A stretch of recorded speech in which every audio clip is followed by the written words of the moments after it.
This channel does not promote any violent, harmful, or illegal activities. All content provided by this channel is meant for an educational purpose only. দেশে শুরু হয়ে গিয়েছে দ্বিতীয় দফার SIR.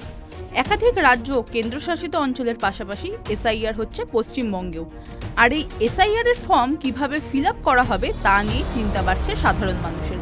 কারণ form fill আপের সময় যদি কোনো গোলমাল হয় তাহলে সমস্যায় পড়তে পারেন সাধারণ ভোটারই। তাদের হিয়ারিংয়ে ডাকতে পারে কমিশন।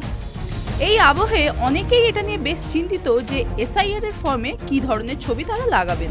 এই নিয়ে যদিও কোনো স্পষ্ট নির্দেশিকা দেওয়া নেই, তবে বিভিন্ন সূত্র থেকে জানা যায় কোন ধরনের ছবি লাগাতে হবে। এছাড়াও এই বিষয়টা নিয়ে পশ্চিমবঙ্গের অতিরিক্ত মুখ্য নির্বাচনী আধিকারিক অরিন্দম নিয়োগী আকাশবাণীর পডকাস্টে মুখ খুলেছেন। কেমন ছবি লাগবে? প্রথমত, এসআইআর এর ফর্মে আপনার সাম্প্রতিকতম ছবি দেওয়ার কথা বলা হয়েছে। একই সঙ্গে যে ছবি দেওয়া হবে সেই ছবিতে কোনো রকম চশমা পড়লে হবে না, অর্থাৎ চশমা ছাড়া ছবি দিতে বলা হয়েছে। দ্বিতীয়ত, এই ছবির ব্যাকগ্রাউন্ড কোনোভাবেই গাঢ় রঙের হবে না, অর্থাৎ ব্যাকগ্রাউন্ড হতে হবে হালকা রঙের। সবচেয়ে ভালো হয় যদি ব্যাকগ্রাউন্ড হয় সাদা রঙের। এছাড়াও ওই ছবি টেকনিক্যালি পাসপোর্ট সাইজের হওয়া বাঞ্ছনীয়। এই কথা বলছেন পশ্চিমবঙ্গের অতিরিক্ত মুখ্য নির্বাচনী আধিকারিক অরিন্দম নিয়োগী। তবে কেউ যদি স্ট্যাম্প সাইজের ছবিও দেন তাতে কোনো অসুবিধা হওয়ার কথা নয়।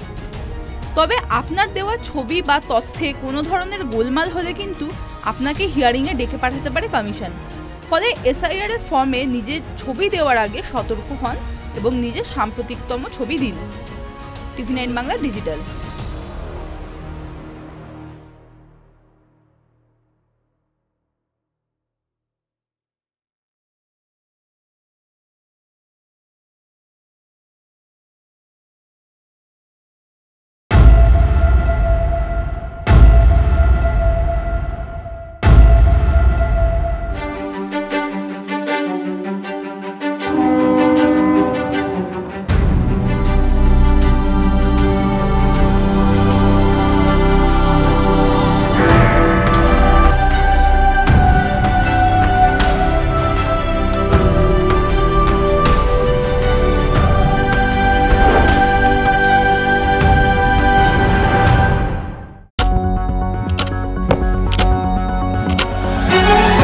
রাজনীতি শুধুই কি রাজার নীতি?